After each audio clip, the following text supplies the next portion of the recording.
moderator is Marc Matoza, and he is an healthcare and medicine educator in the cannabis realm from Florida. And I understand that you are involved in marijuanamedtoday.com. So I will turn this over at this point to Dr. Matoza.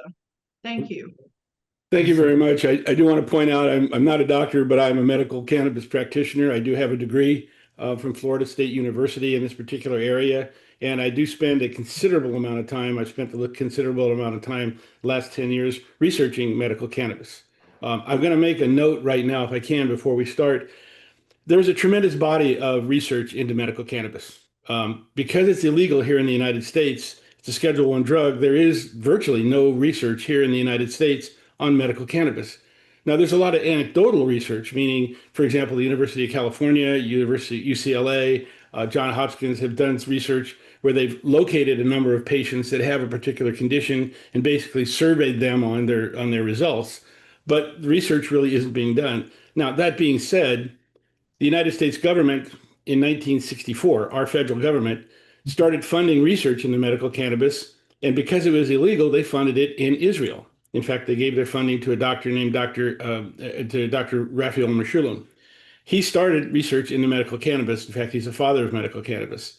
And there's a tremendous body of research that's been done out of Israel. Not only did we fund it since 1964, we are still funding it today. Now, I don't know what the current budget cuts if we're going to continue to do that, but I have to tell you, we've been the backbone of research into the fundamentals of medical cannabis has been funded by the United States via Israel. And then what happened is the students that were graduating from the Ben Gurion University and the University of Jerusalem have been spreading throughout the world. And so, for example, in Canada, McGill University, there's a lot of research being done. Dr. Cristina Sanchez, 26 years ago, was built a lab in Spain to study medical cannabis and cancer, believe it or not. And there's a tremendous body of research into that. And I do want to point out that if we're looking at PubMed, which is where we look at a lot of our medical research, the most researched condition in in PubMed is epilepsy, as you know. But number two is medical cannabis. Believe it or not, there are over 90,000 articles in PubMed about medical cannabis, which is a lot more than you'll find in most drugs that you see that are out there. And I point that out because in the last year, more research has been done on medical cannabis in the last year than in all the previous years before. Countries like Germany, countries like England, Switzerland, South Africa, Australia are pouring money into medical cannabis because they found out that it really helps their population. Canada has adopted medical cannabis, both recreationally and medically. And the reason that they adopted it medically is because, as you know, they're a single payer system, and they were able to drop the cost of their single payer system by over 12% by using medical cannabis. So it was a financial reason why they took a look at using that. So that being said, what I'd like to do is I'd like to work with if I could share the screen, I'd like to share this work with both Dr. Kelly and Dr. Sanbar to be able to talk about medical cannabis itself. And the first thing I want to point out, and I think we should point out, Dr. Sanbar, is every person has what they call an endocannabinoid system. And I want to preface this by mentioning this was discovered by Dr. Mechoulam. It was really brought out in a number of papers in the 90s. And what's happened is a lot of doctors that went through medical school were not trained or not taught about the endocannabinoid system. So Dr. Sanbar, tell me about the endocannabinoid system with respect to the other systems that we have in our body.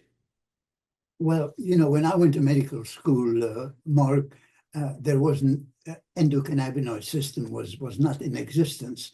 So we had all the systems in the body, whether it is the respiratory system, digestive, or cardiovascular, and you name it, they're all listed on the slide. We had different systems.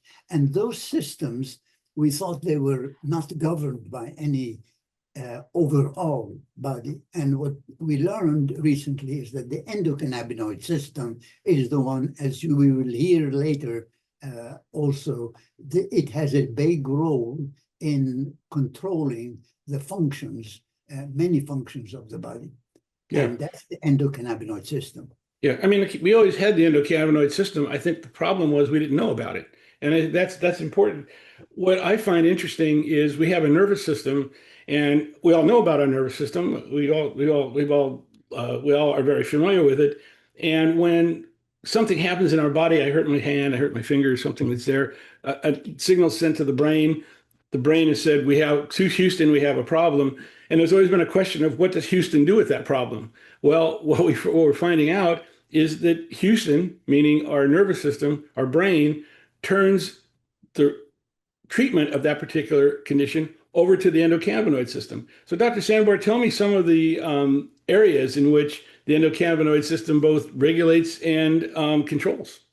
Well, I think it's extremely important to note some of the functions under metabolism, under inflammation, and the other list, whether it is pain, immune system.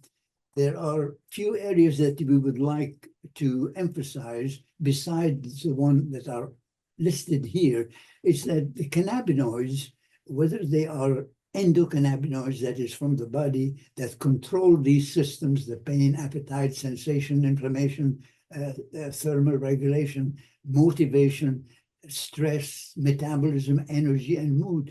These are all influenced by the endocannabinoid system, and they are controlled. And we do have, and as we will see in a moment, the endocannabinoids themselves, which means the ones that are produced internally in the body, internal cannabinoids, in contrast to phytocannabinoids, which are plant cannabinoids.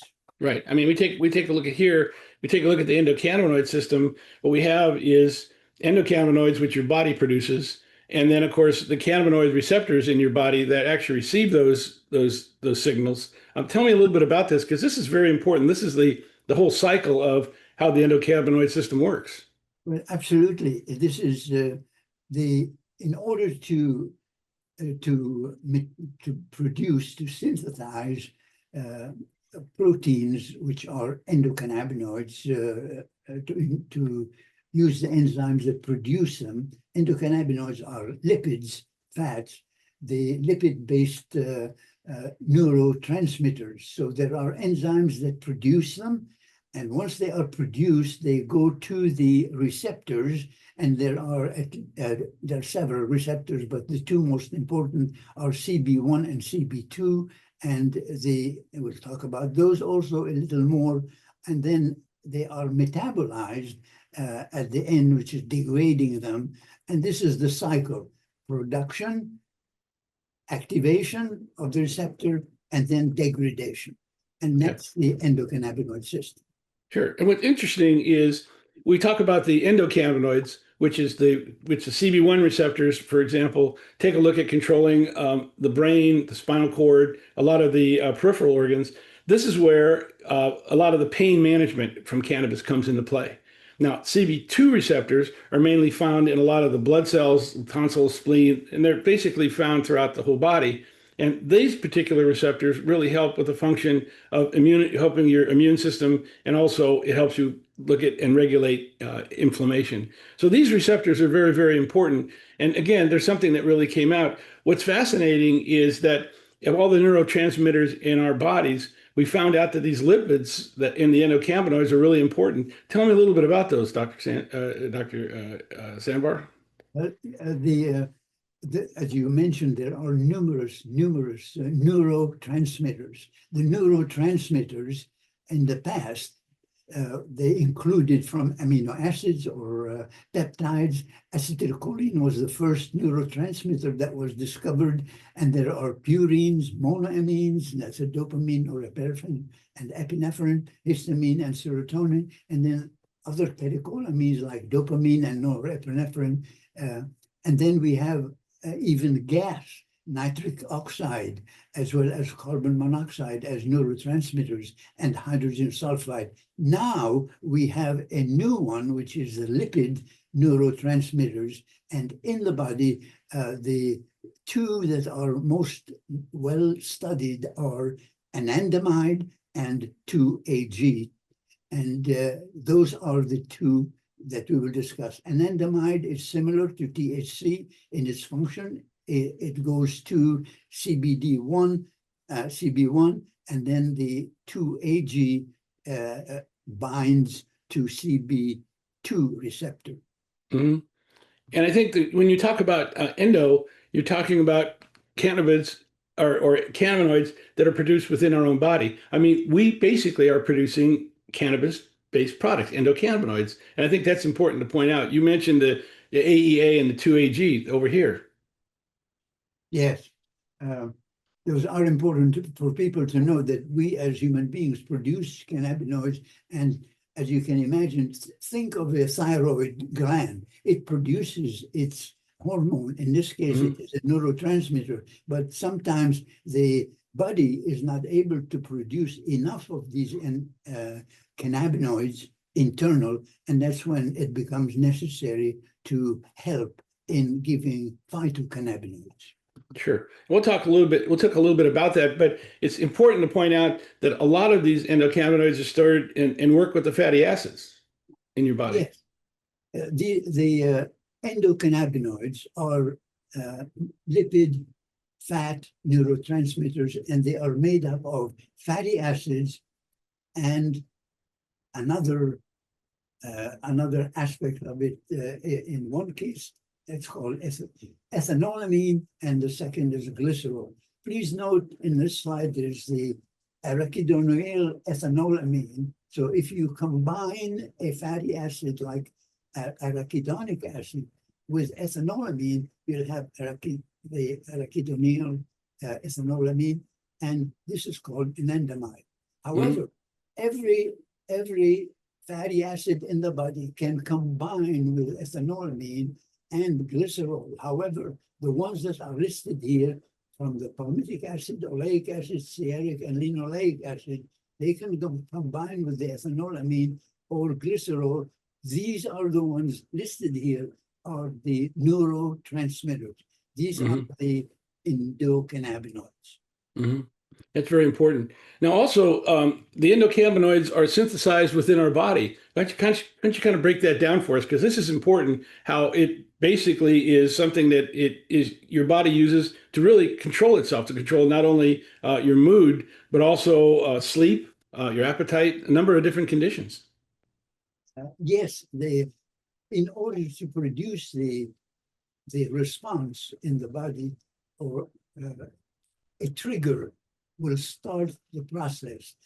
The triggers that will produce these endocannabinoids is you have either neuronal activity, or there is an increase in the amount of calcium that is inside the cell, or there is neurotransmitter release itself that will produce it. And then there are also phospholipids on membranes and other synaptic modulations. The main thing is that there are several factors that will tell the body, hey, there's some problem here. These are the triggers that will start the process of synthesizing the neurotransmitters.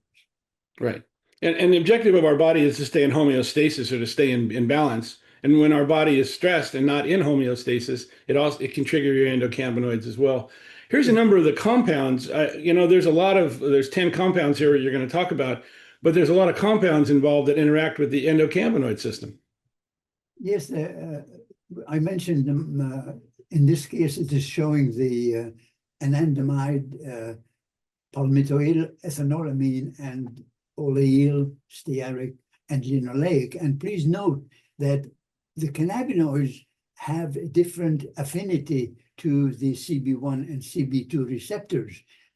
Anandamide can bind to CB1 and CB2.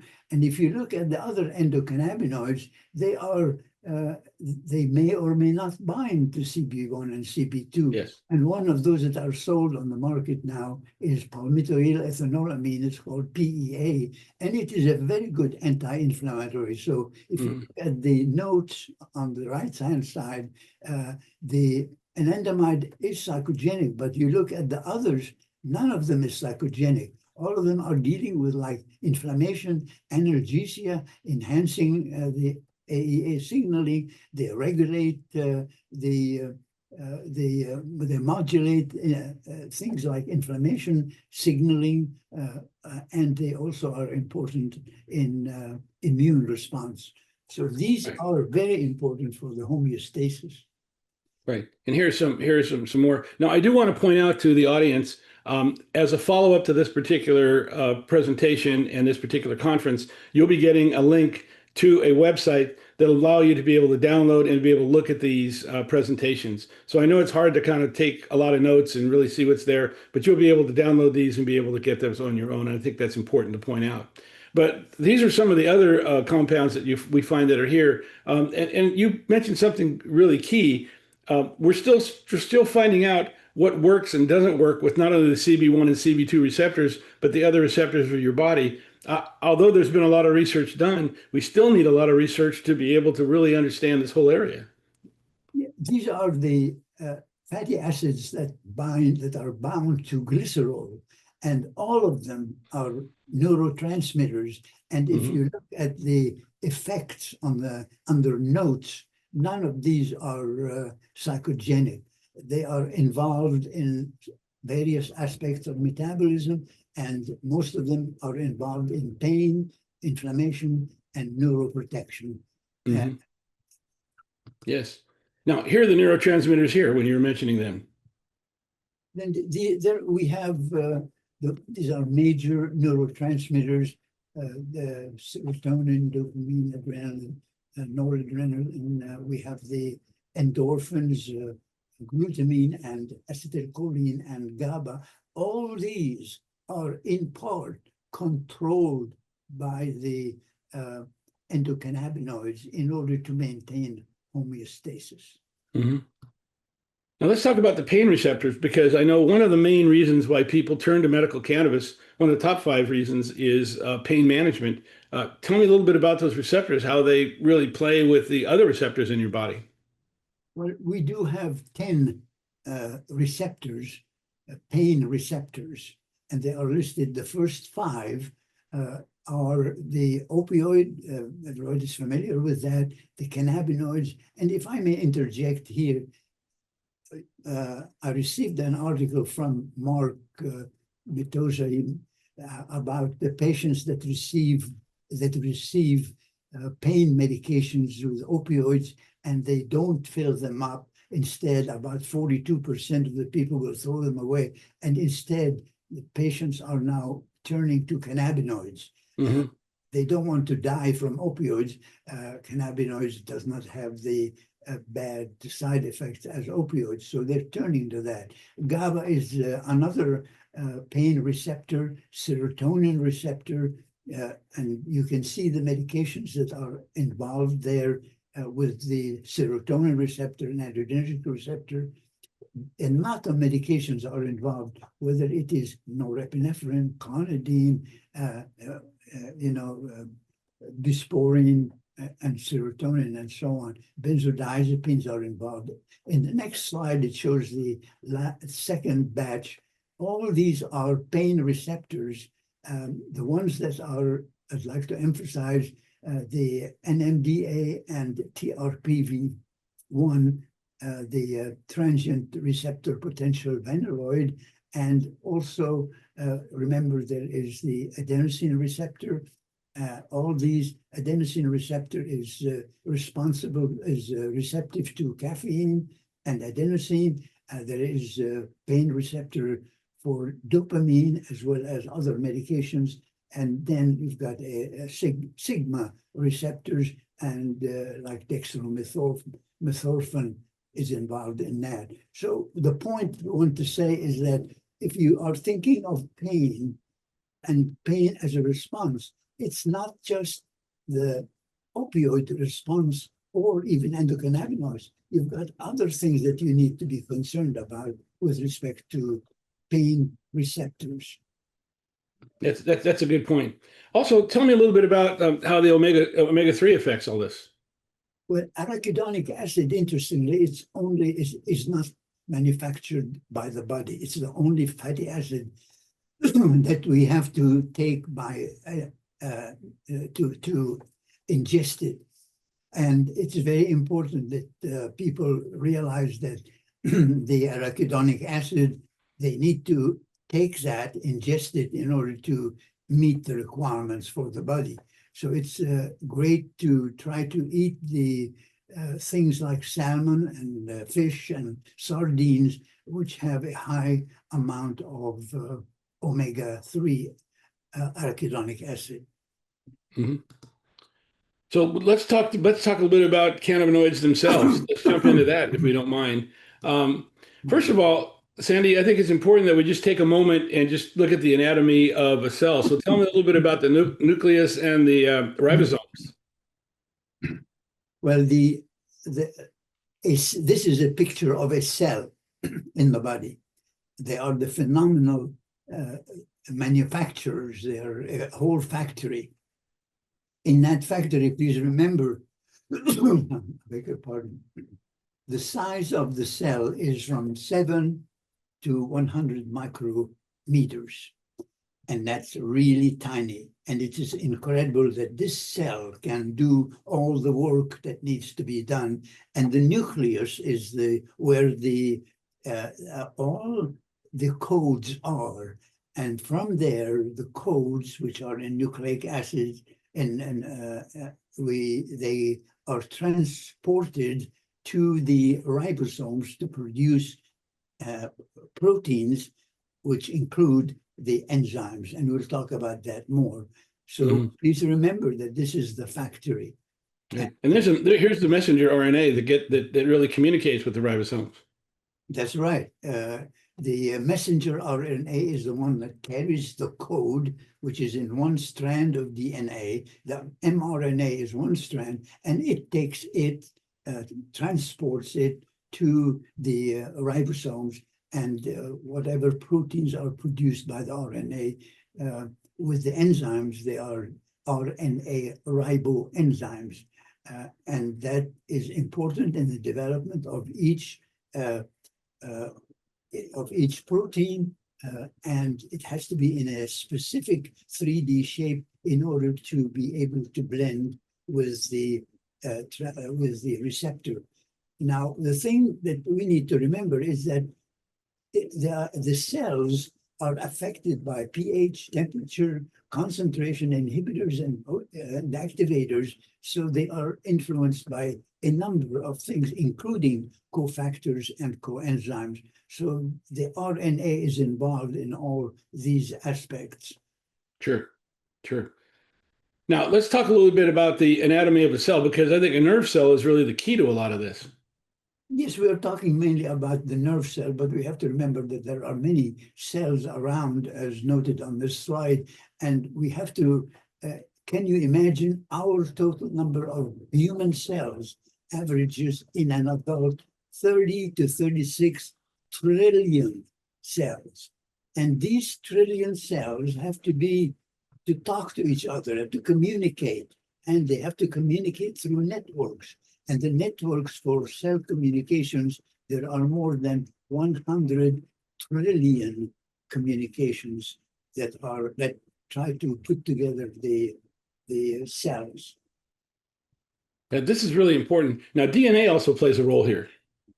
DNA is basically the hub where you have all the codes in it, and the codes they are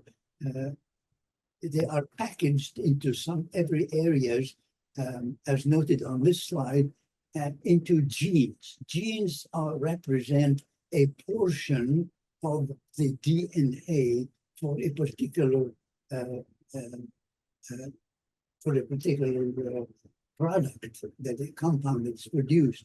For example, the cannabinoid enzymes or receptors, they are used based on the code. And as you can imagine, because we have the code is not stationary; it is mingling. You've got DNA developing, regenerating. So we end up with variations, and those are mutations of the genes, and those lead to altered activity of the enzymes. That is very important. Right, and this has to do a little bit with the gene and the chromosomes. Well, the genes, the way the genes are present, they are kind of, if you can think of a library and books in it, and you package them, well, they are packaged in chromosomes. So the genes then for a particular thing, a product, is you can easily find it, and those have been already decoded, and we know where the genes are for every part of the body. Sure. And tell me a little bit about how the cell goes from the cell all the way to the DNA. This is kind of important. Yes, the chromosomes carry the genes or the genetic information, and that had to be translated to the human cells, and that is very difficult. That's where you end up with some more variations, and we have in humans 23 pairs of chromosomes and totaling 46.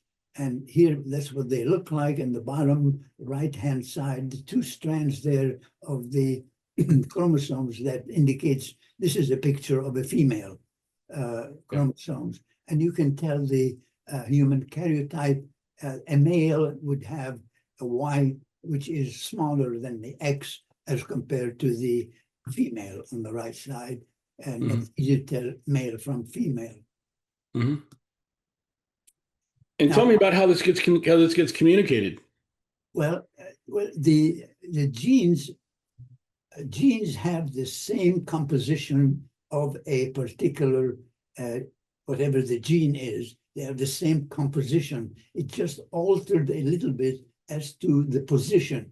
So let us say you've got on allele 1, allele is just a variant, same name. You would have, like in the green, it shows some slight variation.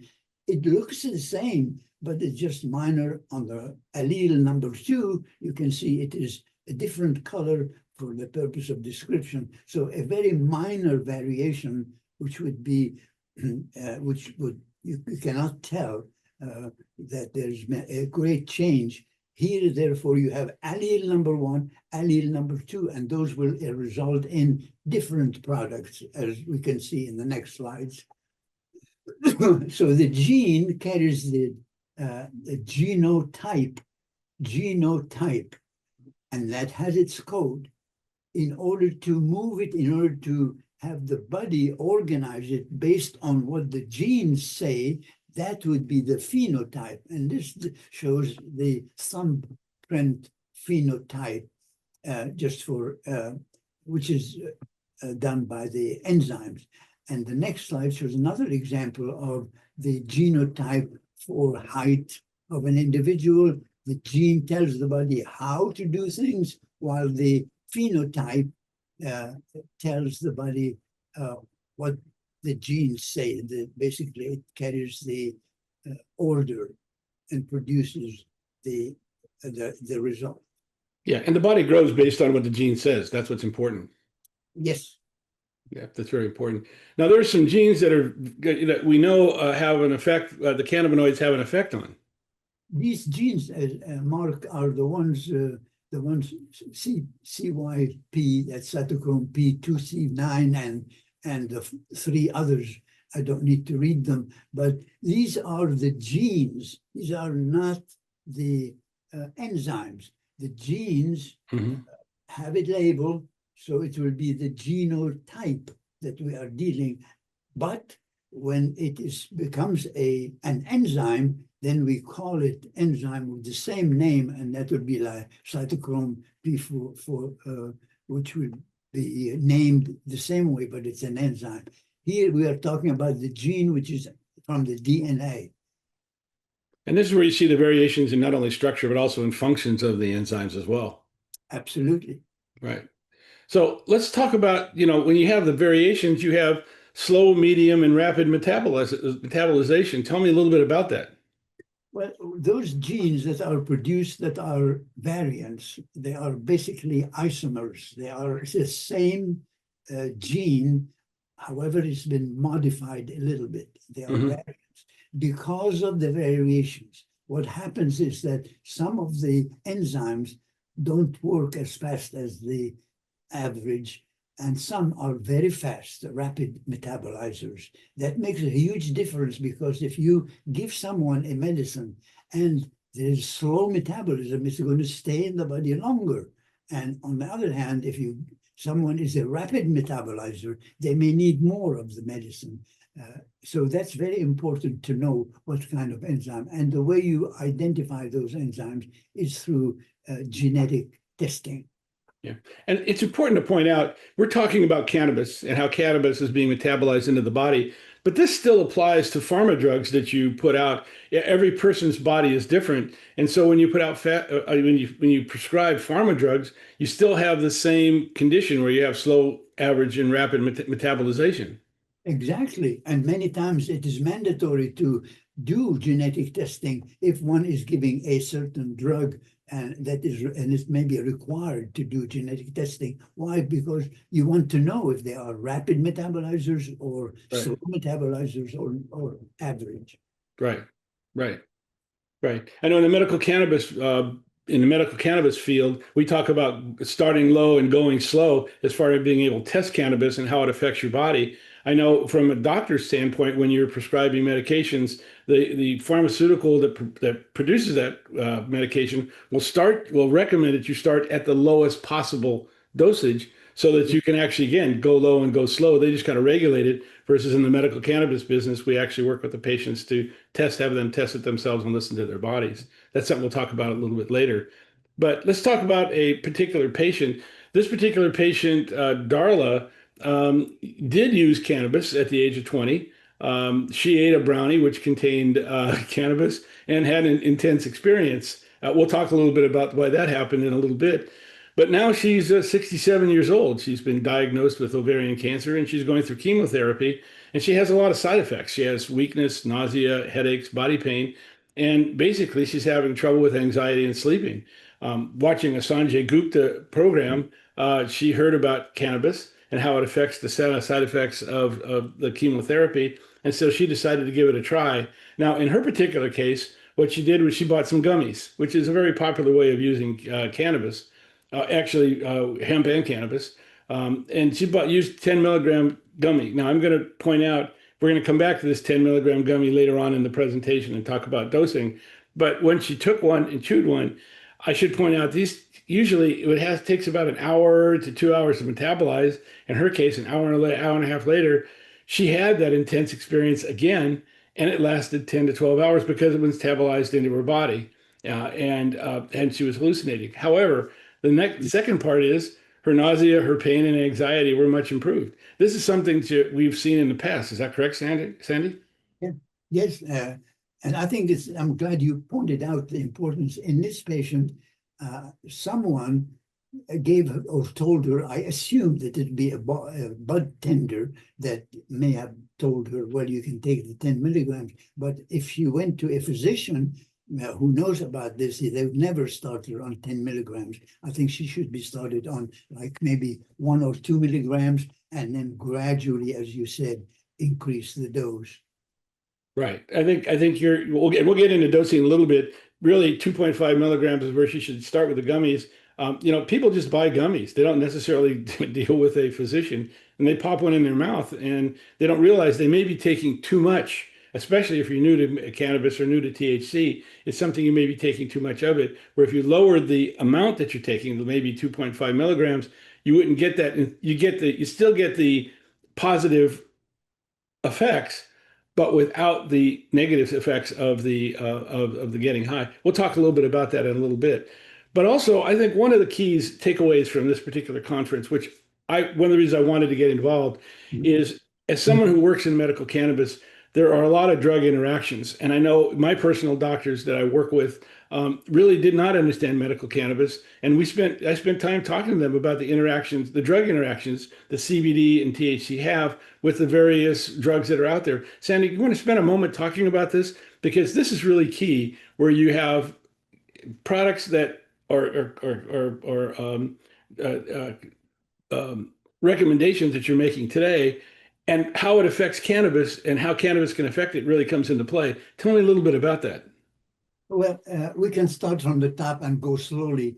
Most patients do take NSAIDs to help them, whether it's ibuprofen or naproxen or Tylenol. One thing that what studies have shown that the effect of cannabinoids is similar to NSAIDs. And they don't need to be given together. If they are given together, they may end up with some side effects. The second is opioids. If a patient is on opioids, whatever is the opioid, if they do not reduce the dose before giving the cannabinoid, they may end up with increased sedation. So it's important. And most patients, interestingly, they do that on their own, Mark. They reduce the dose because they say, well, we don't need as much. Now I'm taking the opioids. Right. And if one is giving, again, antidepressants, and you give them, it's similar to opioids, they may end up with serotonin syndrome. There is synergism with anticonvulsants and muscle relaxants. Benzodiazepines, again, just like with opioids, you do not give that with the cannabinoids because it may cause a lot of drowsiness. And then from blood thinners, it may increase the bleeding, and the corticosteroids increase steroid toxicity, and then immunosuppressants. Patients that are on that may end up with trouble with rejection. So it is, I think, as Mark mentioned, it is important to know the interactions with CBD and THC before you recommend them. Yeah, and I think there's something important to point out here. When I work with medical doctors, with patients that have using especially NSAIDs and opioids and antidepressants, you don't stop using those. You don't stop using opioids cold turkey. Cannabis has been shown to be extremely effective in helping people get off of opioids and stop that whole addiction process. In fact, it's an exit drug. It's an exit drug, not an entrance drug. And that's been proven many times, both in Canada and also in Israel. Now, I should also point out, you wean off of the opioids and you increase the amount of cannabis that's out there. In other words, this is a process that you work with. It's not a black and white situation, because if someone just stops using it, for example, opioids cold turkey, you could have some problems that are out there. And I think this is where cannabis practitioners like myself and doctors work together to make sure we're getting the right combination of products to really help provide the outcome that the patients are looking for. Mark, I think every doctor should keep that slide, a copy of that slide with them Yes. somewhere in the clinic, and they can easily refer to that. It's a very simple slide. Right. And if they're going to prescribe or recommend or discuss cannabinoids, they really need to know, especially if some patients are taking it on their own. And most of the problems that arise with patients taking it on their own is because they do not understand the drug interactions. Yes, that's correct. That's correct. Or they buy something at the store and they don't realize the interaction that's out there. So let's talk a little bit about the plant-based phytocannabinoids. I want to point out something as we begin. Cannabis is increasing. Cannabis isn't going away. In fact, there's a lot of projections that it's going to grow significantly. Now, I want to point out something here. This slide shows the medical cannabis market versus the recreational cannabis market. And remember, in the medical cannabis market, you have to go and get a card. It's registered. We can track that through the dispensaries and through the sales. Recreational market, you basically are looking at things on the street. What we have found out, in fact, there's a group called ArcView, which does investments in venture capital investments into various cannabis firms. They've actually have a slide that shows that if every state had medical cannabis legalized, that this amount of the difference between medical cannabis and recreational cannabis would be flipped.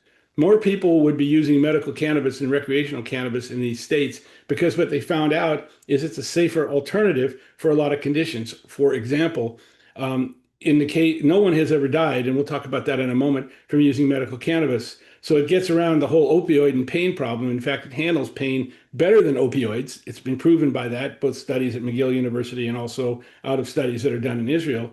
But we also found out that you won't die from it. And this is an important factor that comes into play. When we talk about medical versus cannabis, and again, Mary, you covered this, and I want to go forward again because this is really critical. There's a real difference between the medical user and the recreational user. Medical users have a condition. When they go into a dispensary, they say, I have a problem. In my case, I have herniated discs in my neck. I have 7 of them and 2 in my back. Plus, being a senior citizen, I have the commensurate artificial knees. So I'm looking at something that'll help me with my inflammation and pain. Recreational user is completely different.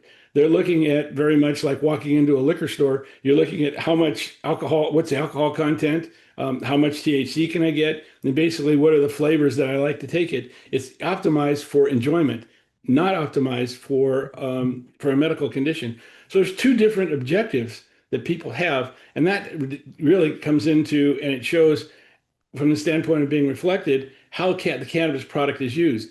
A recreational user will typically use flower, vapes, edibles, concentrates, and dabs, and also topicals. And by the way, we'll define what these are in just a moment. So we'll define them for you. A medical cannabis user tends to look at things like tinctures, drops which they put underneath their tongue. They look at edibles. If they do look at inhaling at all, they'll use vapes, not flower, and I'll explain why in a moment, capsules and topicals. And what's interesting is in the case of the recreational user, there are different frequencies that are reported out there. Some 20% of the patients use it 20%, it's 5 to 7 times a week, 20% of the time, or basically down to once a month, about 40% of the time. Medical cannabis users are completely different. I need to take my medications on a daily basis or my pain will come back. Point blank, in my neck, if I don't take medical cannabis, I get a level of pain of somewhere between a 7 or an 8. If I use medical cannabis, that's reduced down to a 1. And I don't like to walk around in pain. It really affects me. But I also, something that's very, very critical, I don't want to get high. I need to do webinars. I need to do seminars like this. I need to talk to medical cannabis patients, and I can't be high while doing that. So I need the pain relief. I need the inflammation relief, but I don't want to get high. And that's the key to medical cannabis. That's the magic of having it work. We do use it every day. In fact, sometimes I use it multiple times a day. I use it in the morning when I wake up based on the route of administration, and I'll talk a little bit about that. I'll use it in the evening, and I'll use it to sleep at night. And we'll talk a little bit about that as we go forward. Let's talk about how safe it is. This was a presentation that was done in 2016, and it was done by the CDC, and it was in front of Congress. And one of the things that came up is they were showing how much of the product that you would take before it becomes lethal. For example, if you take 10 shots of alcohol and you can feel it start having an effect on you, you start getting drunk. If you take more than 10, it potentially is lethal. It's there. And you can see that there are nutmegs, there's obviously heroin, there's a number of different ketamine products that are out here. When they asked the doctors from the CDC how much marijuana you'd have to take to have a lethal dose, basically the gentleman said you can't overdose, you can't die from medical cannabis, and we'll show that in a moment. And pressed to be given a number by the investigating senator. He basically said you've got to consume approximately 1,500 pounds of cannabis in a half hour in order to have it be lethal. And it was a joke that he said. It got put into the federal record and got put in this. But basically, it shows that it's one of the safest medications that you find that's out there. In fact, when you look from the standpoint of opioids and pain relievers and deaths in the United States, opioids and pain relievers are increasing. Heroin began to increase. But in the case of medical cannabis, even today, there's been no reported cases of anybody dying from using cannabis, either medically or recreationally. Now, why do we see that spike between the heroin and the opioid pain relievers? Because in 2010, a lot of there was a lot of complaints about these products potentially causing deaths. So what they did was they started cutting back on giving opioid medications to patients. Well, just because the federal government says you shouldn't be taking it doesn't mean that a patient doesn't have pain and doesn't have extreme pain, a lot of pain. And in many cases, when I was working in Silicon Valley, I had people that worked for me that actually had injuries from either being a veteran or in a car accident. And when their opioids were being cut back, they needed somewhere to turn, and so they turned to heroin. And that's where the heroin epidemic started taking place. If we would have steered them in the direction of cannabis, had we had the knowledge and let's just say the fortitude to stand up and look at medical cannabis, look at the research that's done, we'd have saved a lot of lives, is what I'm trying to point out. But this is something that's really important to point out. A lot of people, especially veterans, turned to medical cannabis because, as you know, a veteran with PTS does not want to get into a situation where they're taking something that could basically, it's reported by the federal government that 22 veterans a day die. The Veterans Associations will tell you that number is almost up to 50, even though they've cut back on the amount of opioids that's really out there. So let's talk a moment about the active components of cannabis, because cannabis has really three components. One are the cannabinoids, which we're talking about. We're also going to talk about the terpenes. Terpenes are critical. These are hydrocarbons that are found in the cannabis strain or cultivar. And what it does is this is where most of the medical benefits come in using medical cannabis, and also with flavonoids are the same way. I'm going to say something that might be a little crazy, but a lot of the receptors in our bodies have different shapes. I think Sandy had pointed out there's a lot of 3D models. I tend to look at a lot of the receptors like Legos. They have different shapes. And the key is, does the cannabinoid match that particular shape, that receptor, to be able to bind? And when they do bind, what happens is it then imparts the terpenes and the flavonoids. The cannabinoids bind, the terpenes and flavonoids bring the medical value to that particular receptor.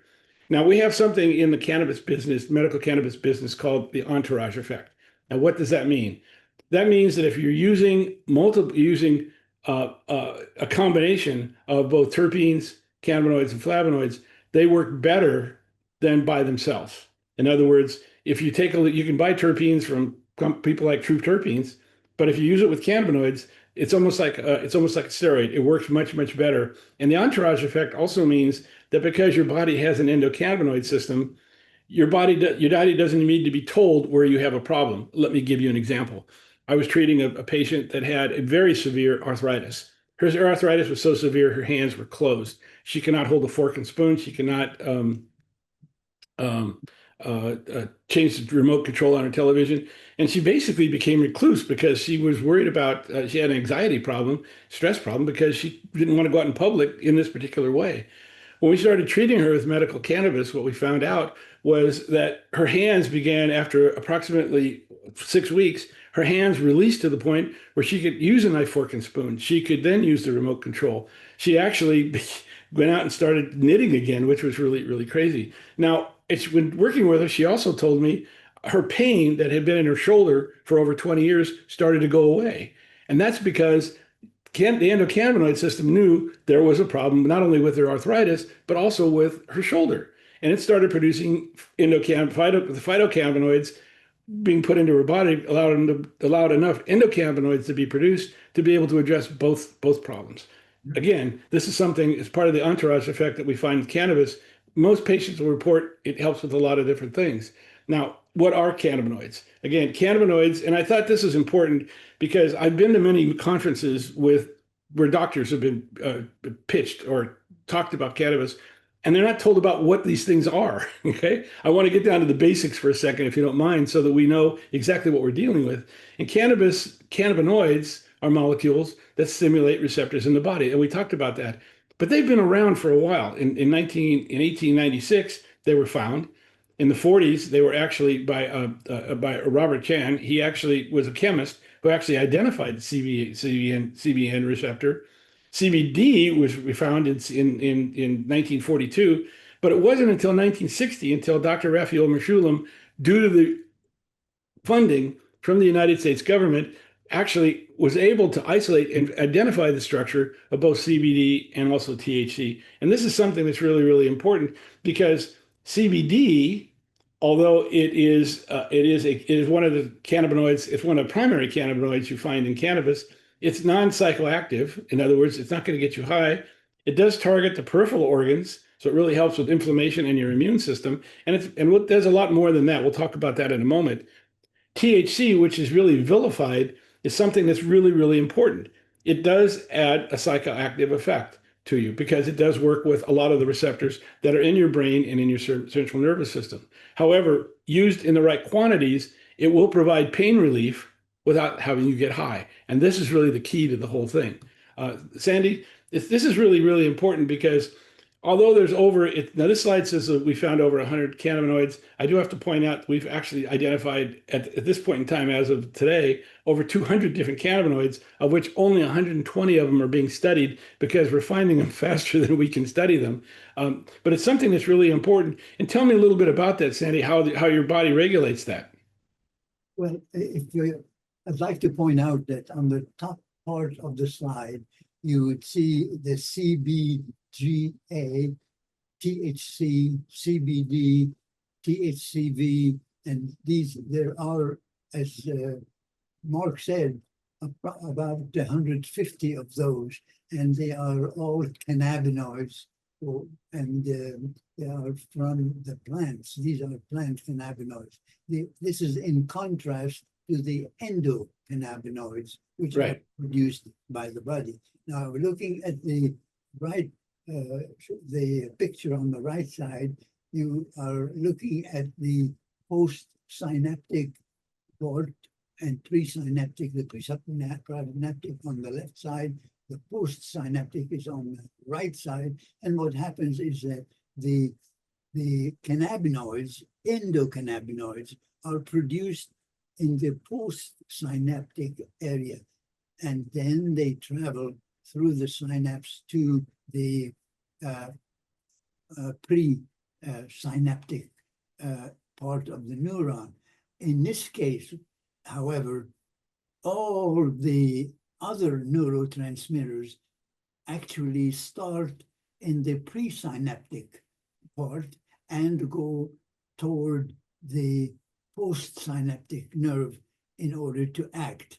The difference between cannabinoids, endocannabinoids, is that they are produced in the postsynaptic and then travel to the presynaptic to act on, to bind to the receptor. Those that are taken by mouth, which are exocannabinoids, they are phytocannabinoids, plant cannabinoids, those go directly from the blood and they reach the cannabinoid receptors.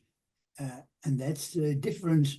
One is taken by mouth and reaches through the blood, and then the other is produced internally in the postsynaptic part of the nerve cell and goes to the presynaptic to control the various neurotransmitters.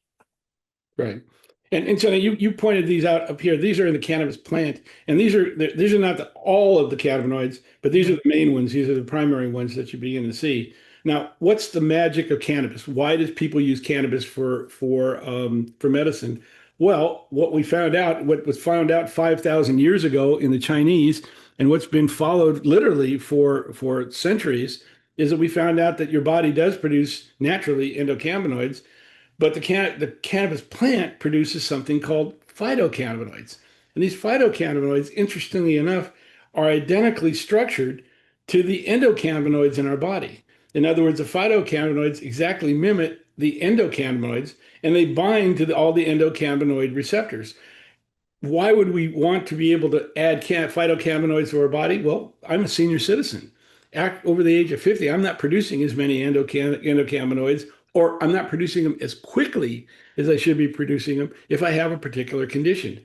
By adding phytocannabinoids to your body, what you're doing is they're being stored in your fatty acids, as Sandy pointed out earlier.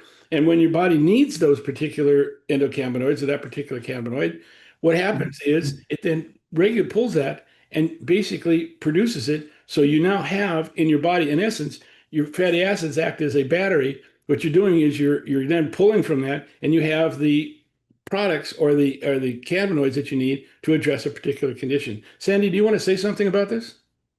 I think you pointed out very, very well that the endocannabinoids may be reduced in amount, and whether they're produced or they are not metabolized properly. So you may end up with a hypoendocannabinoid situation. Here becomes important to supplement the phytocannabinoids for those particular patients. And we will see examples of that where people may take too much and they end up with trouble But Right. if they don't have enough, many patients take, for example, those that have migraine.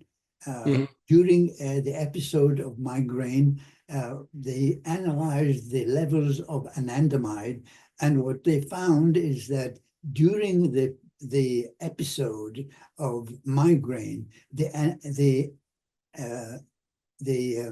AEA, anandamide level, is reduced. Now, in this situation, you give them supplement, and that will help with the migraine. That's an example. It But helps your body. It helps your body address that migraine. right. Yeah, and look, that happens for two different reasons. One is you might have a migraine where your body needs to produce the endocannabinoids to address it, or the other issue is, for example, when I had my knee replacements, I was obviously going to be. It's a situation where my body now has to produce more endocannabinoids to address the pain. They could give me pain medications, which they wanted to do. I chose to go the medical cannabis route, and the reason for that is because I could control my pain much better. I could lower my pain level, and also I could address and lower the amount of inflammation that was in my body, where I could drop my pain level from a 7 or an 8 down to a 1 and be able to maintain that on a regular basis by using phytocannabinoids without having to take drugs that are potentially dangerous for my body. Um, let's talk a little bit about what CBD for a second, because CBD does react or does work with the CB1 and CB2 receptors, but CBD actually works with a lot of other receptors in the body besides CB1 and CB2 receptors. Sandy, do you want to talk a little bit about this? Because this has a lot to do with how CBD can help, like a super vitamin, in essence, like a super vitamin, can help with sleep, pain, and a lot of other situations. Yes, the CB1 and CB2 receptors are not the only receptors that bind the endocannabinoids or plant cannabinoids. These cannabinoids, whether they are endo or exo, they also reach other receptors. Like in this case, we have the 5-HT serotonin. We've got things like acetylcholine type, with body temperature. We've got blood pressure, and we'll talk about these receptors. Those receptors also are influenced by cannabinoids, and we can see, like in cardiac patients, you want to be sure that you're not hurting them with cannabinoids because it may affect the blood pressure and the heart rate, also the body temperature and pain. The point is that don't think only of CB1, CB2. The cannabinoids also affect other receptors, and that's the point in this slide. Mm-hmm. Yeah, I think it's important. Again, CBD has been very effective for a long time, and it's something that's very important. Now, I'm not going to dive too deep into this because there's a lot of information, and I think that when you download this presentation, you can kind of study this. But I just want to point out from research that's been done, these are kind of the top 7 cannabinoids that are found in cannabis.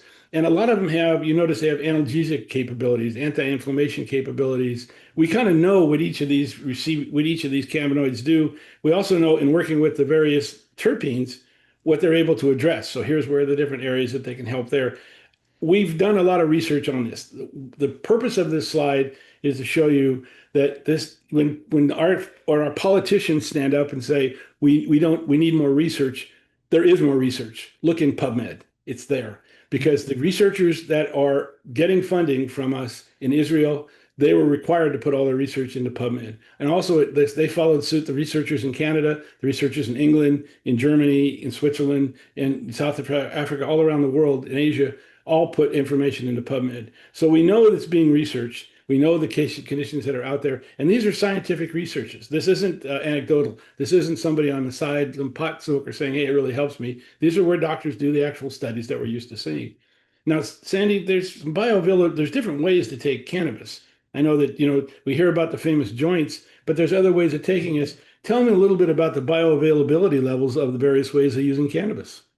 Well, the bioavailability is that amount of the drug that ultimately reaches the body. So if one takes it by mouth, a certain amount will reach the body, and that becomes available to the biological person. So if one takes a joint, there will be 30%. However, if they use a vaporizer or inhalant, then they'll be getting more of the drug. So you want to be careful what dose you give them, because it may cause more problems for some people that may use the inhaler. On the other hand, if they take the edibles, you end up with a small amount that is really reaching the individual. So if they take, say, 100 milligrams, 44 to 20% will become bioavailable. And then if you look at the sublingual, and we'll talk about these a little more in the next few slides, but sublingual is somewhere between the inhalant and the edible. And you get about 20 to 50% sublingual, because part of it will be absorbed under the tongue and reaches the bloodstream faster, and that's sublingual.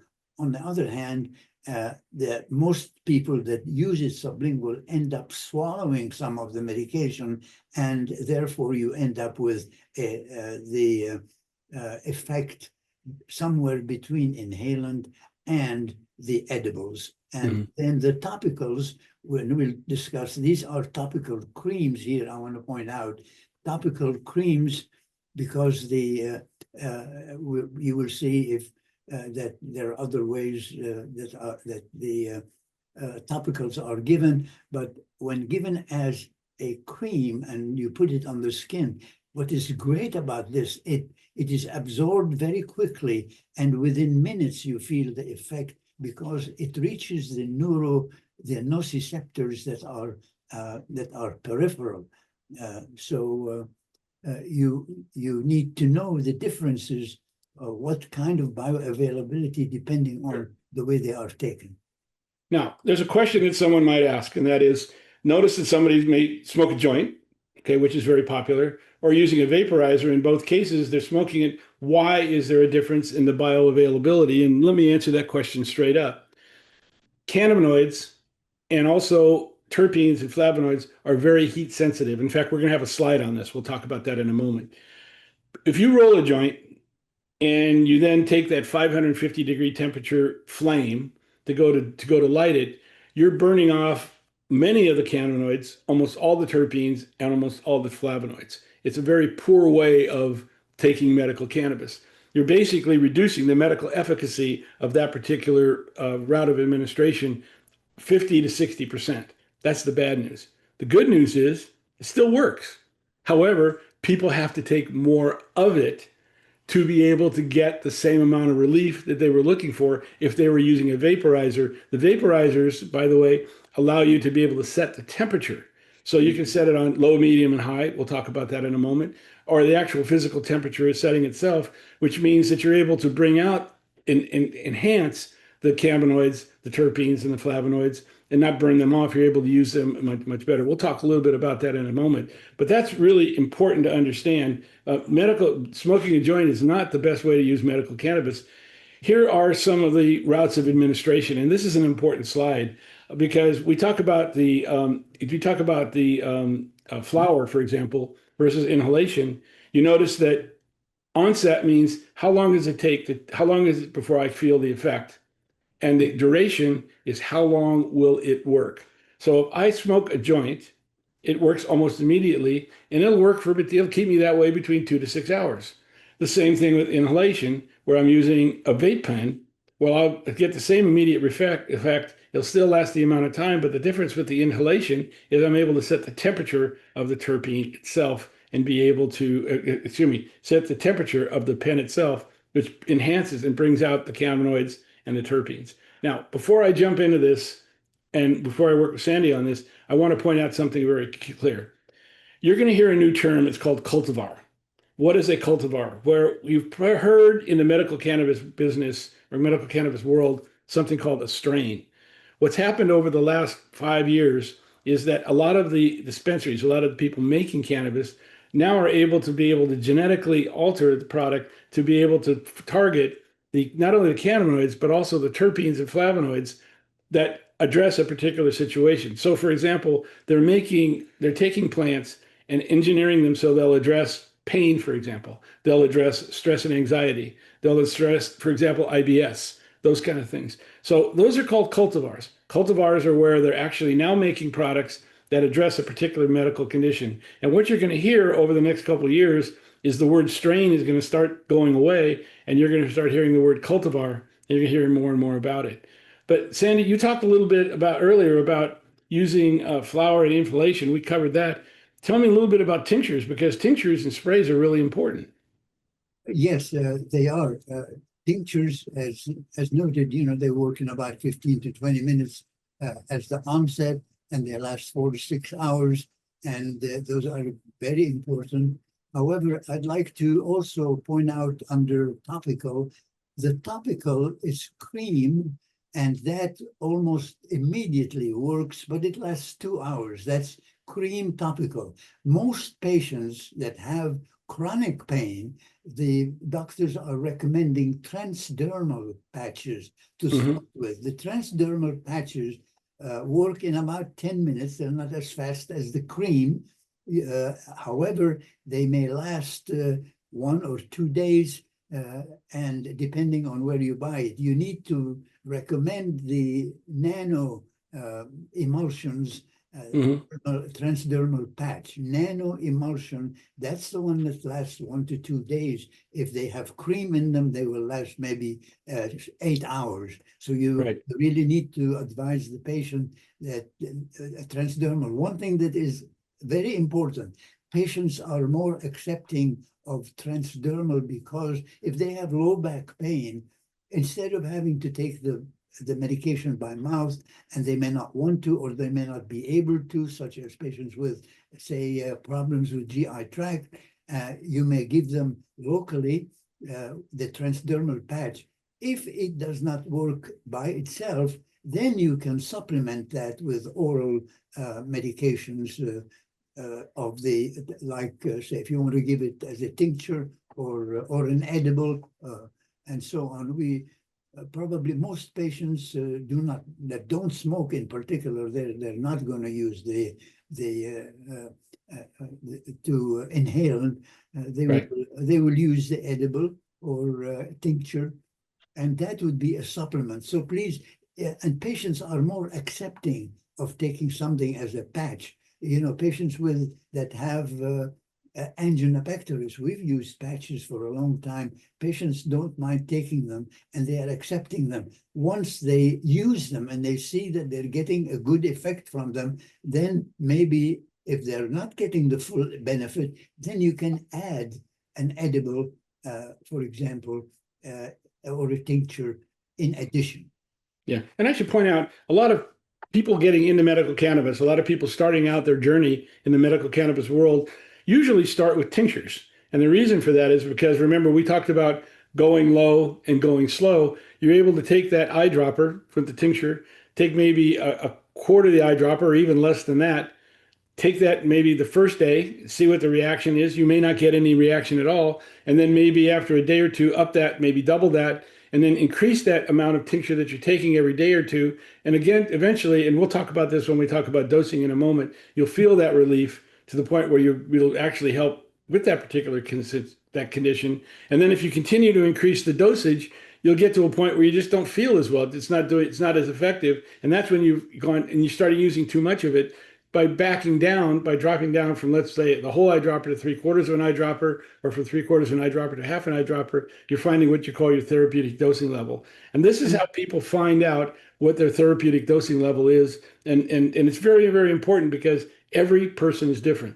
My therapeutic dosing level is very different from my wife's, and I'm sure it's very different from Sandy's.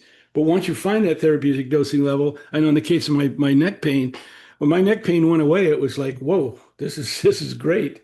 And I'm able to maintain it and keep that up. I know and in many cases, more is not better. And then we'll talk about that in just a moment. Sandy, you talk a little bit about tinctures and sprays, which are important. Capsules and edibles are one that I think we should talk about because they take a while to work. They could take, and I know they say edibles up to 20 minutes. Edibles can take 1 to 2 hours to work as well. I just want to point that out. That's what they're saying for full effect. It's down here.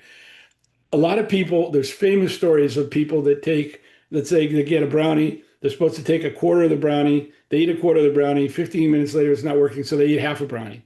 Then over an hour they eat the whole brownie, and then of course an hour or two later when it takes effect, they've taken too much of it, and this is where they get that effect where they're not comfortable with using medical cannabis. So when you're using capsules and edibles, my recommendation is just be cool. Okay. If it doesn't work after 15 minutes or a half hour, wait that hour, wait that 2 hours to find out, because it will work. It just depends, as Sandy pointed out, whether you have a slow, medium, or active metabolism. Let your metabolism do its job. Don't try to force it to do its job. Your thoughts on that, Sandy? Yeah, Mark, if I may add one thing, the tincture is extremely useful in patients that are in nursing homes and Yeah. they don't eat well, they don't drink, and the nurses know that it can help them with the pain using the tinctures and also with contractures. Right. Yeah. And tinctures and sprays are very effective for children too. For June, it's easier to do that. A lot of the sprays were developed to help epileptic patients when they were having seizures. So it's something we should pay attention to. Let's talk a little bit. We talked a little bit about the temperature. I want to point out here that there's different temperature ranges. When you're using a vape pen, you can set different temperature ranges, low, medium, and high. And when you set that temperature, it triggers the cannabinoids to be produced and also the terpenes. So by being able to focus in on the terpenes that we want to address, for example, in my case, I want to pay attention to this level in here. These are the terpenes I'm looking for to be able to address my pain and my inflammation. My vape pen can set to a specific temperature, so I set it for 356 degrees Fahrenheit. But by being able to do that, I'm able to trigger this set of cannabinoids, this set of terpenes, where if I increase the temperature, notice I'm burning off a lot of those terpenes, and I may increase the number of cannabinoids, like for example, THCV, but I may be decreasing some of them as well. So it's important to point out that when you're looking at using an inhalation product, I highly recommend vaping, and I highly recommend vaping with a product that you can actually set the temperature. And this is very, very important. Sandy, your thoughts? Yes, I think it's very important to pay attention to the first part, which is low heat. If you really are interested in the Yes. terpenes, you need to lower the heat, Right. and that's very important. Right. That plays it's critical. And I know that, and we'll talk about this later about how it affects different people. Now, people come to me and say, how do I know what products the patient should use? Well, we have tables. This is hard to read, so I'm not trying to go through it. I just want you to know we have tables there we can actually look at the different conditions. And based on the conditions, we're actually able to match it to terpenes that address that particular condition. So, for example, we'll take a look at the terpenes here. We know the conditions that it affects. We know the temperatures that they should be using. And so we're able to actually recommend the terpenes for the patient that will help them with their particular condition. And then through using what they call a certificate of analysis, a COA, which is something that should be available for every, not only medical marijuana product, but I'm going to make a pitch to the hemp people who are trying to figure out how to regulate hemp. The hemp products should contain COAs that are proper COAs. If you go to a hemp store and you ask for a COA, you get a COA that's useless. It just basically tells you that it has cannabinoids in it, which we know it does. It doesn't tell you about the terpenes. It doesn't tell you whether it's been tested for pesticides. It doesn't tell you about the mold. It's not a proper COA. I believe one of the ways that you solve this whole hemp problem of psychoactive hemp products is you require the hemp producers to produce a legitimate, a comprehensive COA so the patient can see exactly what they're getting and they know exactly how to manage it. And I think that's one of the problems we have. We have hemp products that are out there that really shouldn't be on the market if you look at the COAs. But because there isn't a proper COA, it's hard for the patients, and candidly hard for the store owners and the doctors to be able to look at the products that are out there. But there is a way of matching the terpenes to the patient himself. Mark, if you don't mind, if I may make a comment on that. Sure. Two things. One is that, and you pointed that out, if you recommend as a physician a particular product, the patient has to first look at the certificate of analysis. Right. The certificate of analysis will tell them what kind of a drug they have and what toxic substances there are. And some of them have the complete complement of terpenes and flavonoids, Correct. the terpenes. Now, on Right. this slide, please look at the middle where it says recommended temperature range for the terpenes. And you can see that all of them are under the category of low because, as Mark pointed out, if you use higher temperature, you're actually going to they'll evaporate. Yeah, they'll be gone. With the heat will make them evaporate, and the terpenes will not remain. So be careful if you are recommending certain terpenes. The other thing I wanted to mention on this slide, Mark, is the caryophyllene. Caryophyllene, which is beta caryophyllene, you can point that out. This one is fascinating drug. This is the terpene in plants that acts identical to CBD and binds more strongly to CB2 receptor, although it also binds to CB1 receptor. But look at it, caryophyllene. This is non-psychotic. This is it is very important as an anti-inflammatory, analgesic, antidepressant. It relieves stress and may augment some types of chemotherapy. So caryophyllene is a very important one to remember. The most commonly available terpene in plants, you will hear about myrcene. And then linalool is a very important one. Now, pinene, I think, Mark, you may want to tell them, pinene is problematic to some patients that may have psychotic issues, but again, it does help. Pinene is the terpene. Pinene is great. It's a great bronchial inhaler. It's great for inflammation. It does have a lot of medical benefits. However, one of the medical benefits is it brings back short-term memory. And if you're a PTS patient, what you don't want to do is have memory flashes coming back. So I recommend for PTS patients or PTSD patients that they use products that do not contain pinene in them. Although if you're looking at something where if you're not a PTS patient and you're looking for something for pain relief, pinene would be a good alternative that's there. And I like you to please comment on the limonene, which is obviously in all kinds of fruits. Sure. This is a very important one.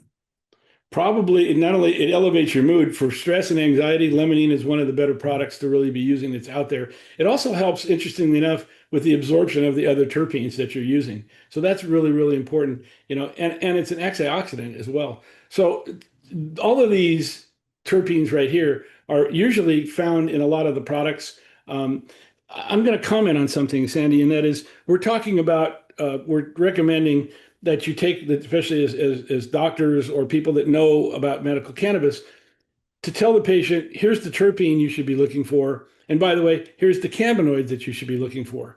So when you go into a dispensary, you can say, here's the cannabinoids I'm looking for. Here's the terpenes I'm looking for. One of the problems that we have in this particular industry is that the names of the product, when you go into a dispensary, they got crazy names for these products. They got, OG Kush. They've got Jack Herrera.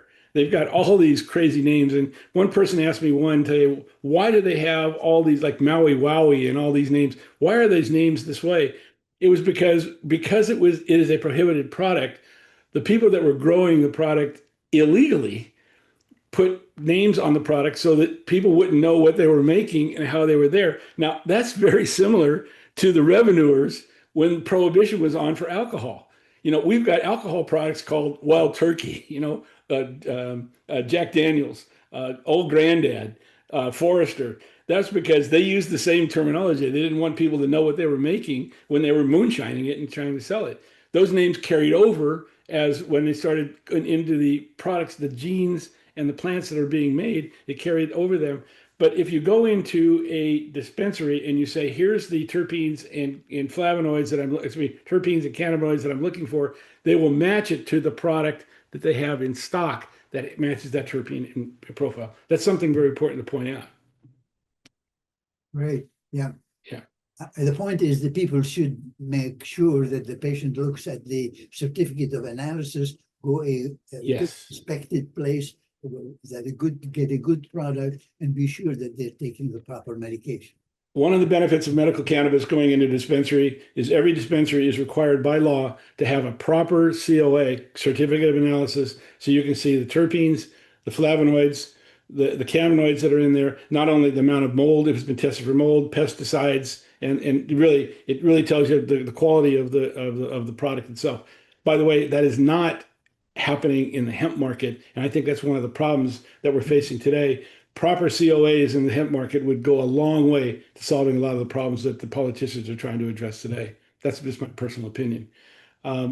Sandy, let's jump on and talk a little bit about the pharmacokinetics and the pharmacodynamics of this. This is very, very important. Yeah.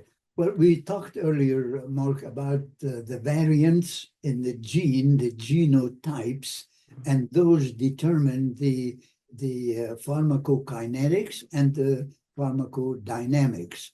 So we end up then with absorption on the right-hand side. The first thing would be, let's say somebody's taking a drug by mouth, and in order to absorb that drug and distribute it, I'd like to mention that because it is a lipid, because cannabinoids, phytocannabinoids and endocannabinoids, the phytocannabinoids are lipids. In order to be absorbed, they have to have bile salts and pancreatic lipase enzyme that helps the absorption. So if you have someone with pancreatitis, chronic or recurrent pancreatitis, or someone that does not have enough chyle, they will not be able to absorb it. Now, once it is absorbed, and let's take somebody that has normal absorption, once they are absorbed, they don't go to the blood.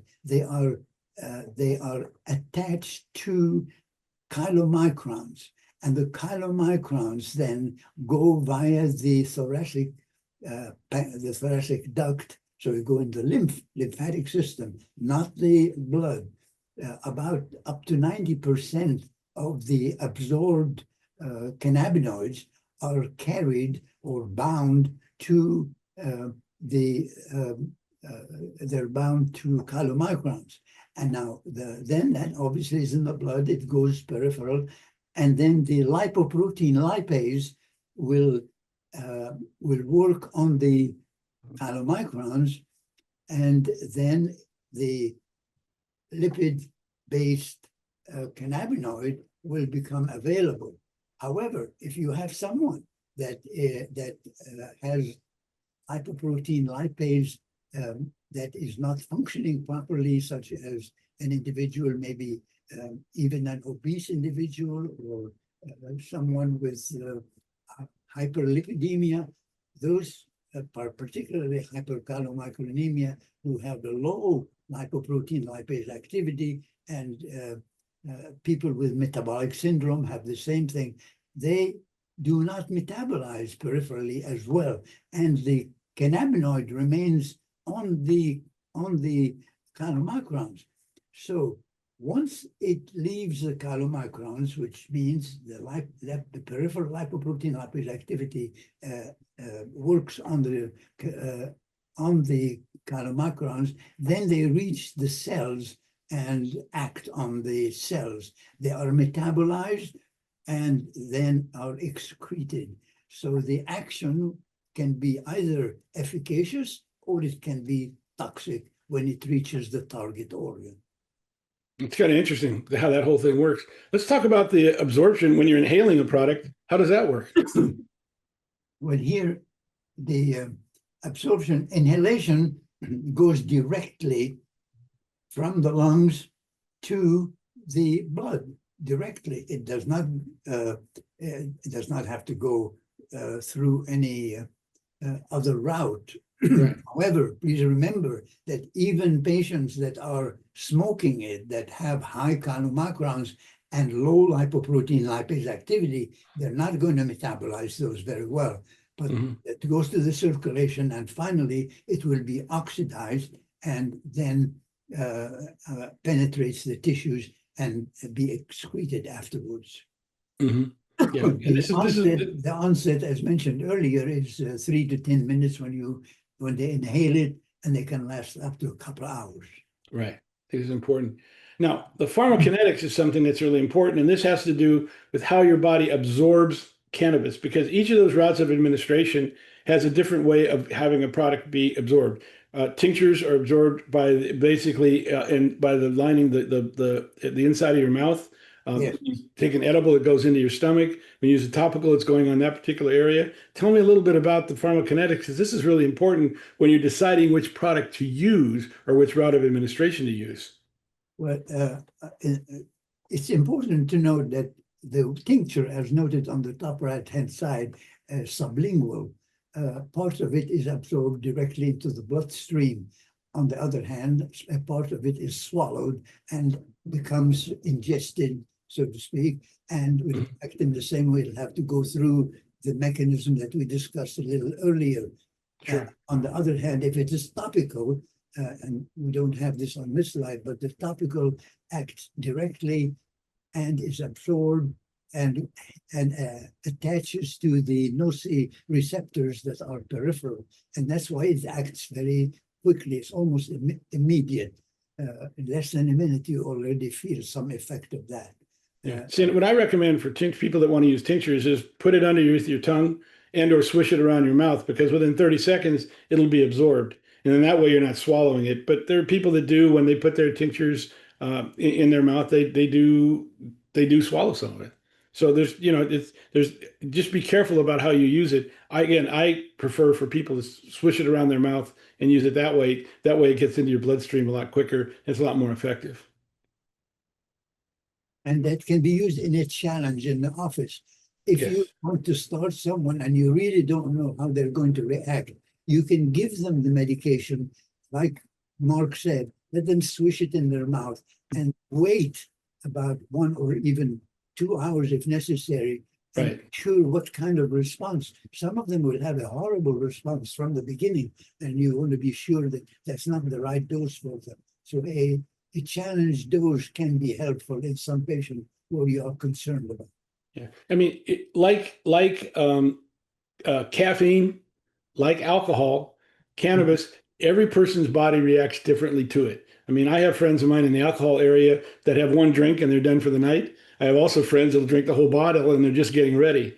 Same thing happens with cannabis. Some people have low tolerance and high tolerance. That has to do with that fast or slow metabolism that's out there.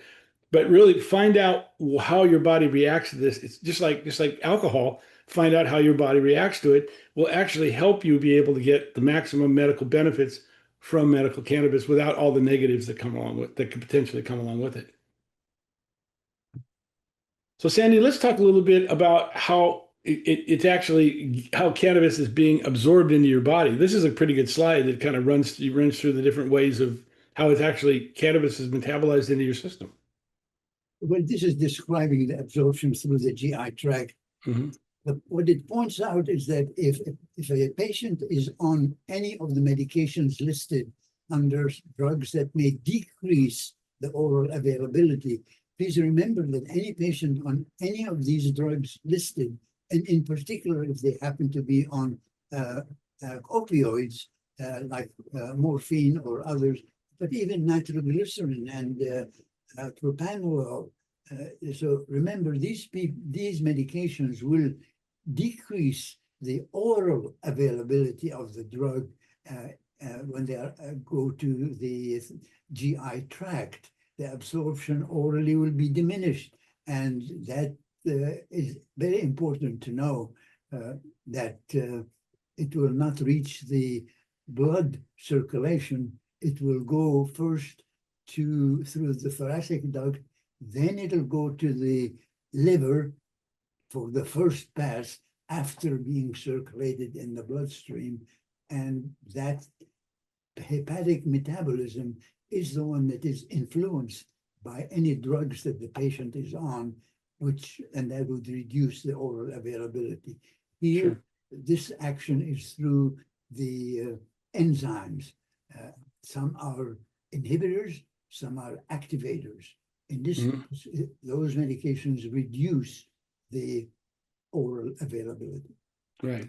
Now, we're going back to the drug interactions. I'm going to take a second and point out to everyone watching, if you do have a question, at the bottom of your screen down over here, you'll see a little Q&A button. Please feel free to ask us a question if you want to do that. We're here to be able to answer your questions as well. Now, you covered this slide before, and I think it's important to point it out again. Again, this kind of emphasizes why these particular drug interactions take place. Yes, please remember this slide. Copy it and put it on your close to where your prescriptions are.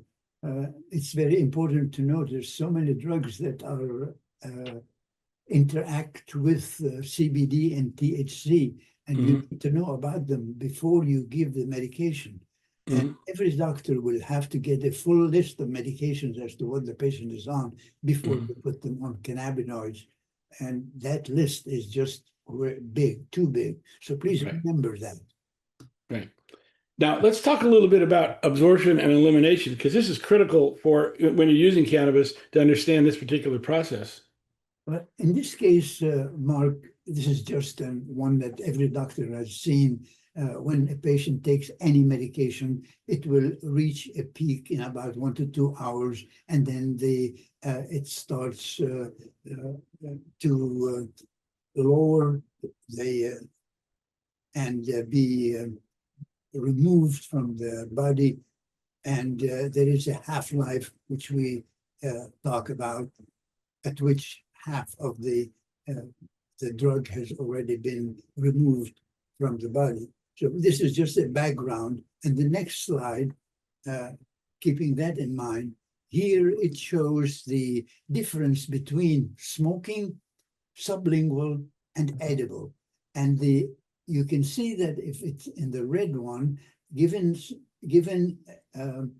smoking or vaping, it reaches a peak in just a few minutes, and it drops in about 1 to 2 hours, it may be gone. That's fast. However, it doesn't last very long. If it's given sublingual, that's the yellow, you can see that the peak is a little between the red and the blue, the edible, and so it reaches a peak in 1 to 2 hours. If you give a medication, you advise the patient not to take another dose in less than 2 hours. Otherwise, they may end up taking overdose. And on the other hand, the edible, as you can see, it's a little bit more, 2 to 3 hours peak. And the point here that is important is how the amount of cannabinoids that is gone from the bloodstream. You can see those two curves under sublingual and edible remain a little bit elevated. And the reason for that is on the next slide, Mark. The reason that they don't drop is this. When cannabinoids are given, it enters the blood, you can see the blood, and it gradually disappears. However, the second curve, the first place that it goes to is the brain. And that's why you get an effect on the brain earlier than other things, pretty strong. And the third area is high perfusion tissues, like say liver or kidneys and so on. Those are high perfusion tissues. And please note that if it's for bone, the amount that reaches the bone, low perfusion tissues, you can see how the curve is. They are different. And the last curve that you need to look at is the amount of cannabinoid that goes to the adipose tissue and is deposited in the fat. The curve continues to rise. And that is the reason for this, is that cannabinoids are lipid soluble. So they go to the adipose tissue, and then they are metabolized from the adipose tissue and go back in the bloodstream. And that's why you have evidence of THC or CBD that lasts several weeks sometimes. Right. Very important. Sandy, I want to drop back to this slide for a second and point out something. I'll use myself as an example. You can mix and match your routes of administration. And when I'm working with patients as a medical cannabis practitioner, I'll develop what they call a coverage plan. Let me give you an example. When I wake up in the morning, I have herniated discs in my neck. I could wake up sometimes in a level of pain of a 7 or an 8. What's the first thing I grab? I grab a vape pen. And when I take 1 or 2 hits out of that vape pen, my pain literally, and I mean instantly, within a minute, my pain will go from a 7 or an 8 down to a 1. Now, the first time that happens, it's kind of like a wow effect. And here I am 6 years later. Same thing happened this morning when I got up. I was in a level of pain of about a 6. Taking 2 hits off of my vape pen drops my pain level down to below a 1. But that's only going to last for an hour or two. So what I then do when I finish taking my hit off my vape pen, I then take some sublingual drops. I take about a half an eyedropper of a particular tincture that I use, and that'll carry me over. In my particular case, it'll carry me about 4 to 6 hours of being able to live pain-free and be able to work and not be high. In other words, I can be able to just be my normal self, but live pain-free. After that period of time, which takes me past noon, I've got to take a look at taking something else to carry me through the afternoon. And in my particular case, depending on what my program is that day, I'll use a sublingual or an edible to carry me through the afternoon and into the evening. Now, let me point out something about the evenings. We talked about edibles lasting anywhere between 8 to 10 hours, but taking 1 to 2 hours to work. If I want to sleep through the night, it's important that I take an edible. In my case, I'm a chocoholic. So I either use a chocolate bar, which comes from a dispensary, or candidly, I make what my wife calls my magic brownies, which I make my own versions of brownies where I put my own cannabis in it. But by an hour or two before I want to go to sleep, if I take one of those edibles, it'll kick in by the time I want to sleep, but it'll last for 8 to 10 hours and give me a good night's sleep. If I use a sublingual and I do that before I go to bed, I'll wake up at 2 or 3 in the morning and I'll have to do it again to be able to sleep through the night. And of course, once I'm up and around, it takes a little more while to fall asleep. And again, if I smoke in the middle of the night, it's only going to last an hour or two. It's not going to carry me through the night. So edibles are very effective for people who are looking to manage their sleep and being able to do that. But again, finding out your therapeutic use is important. We'll talk a little bit about that in just a moment. Sandy, let's talk about inhalation because this is really, really important because you have THC, but you have 11-hydroxy. That's really important when you're inhaling. Yes, 11-hydroxy is a metabolite of the THC.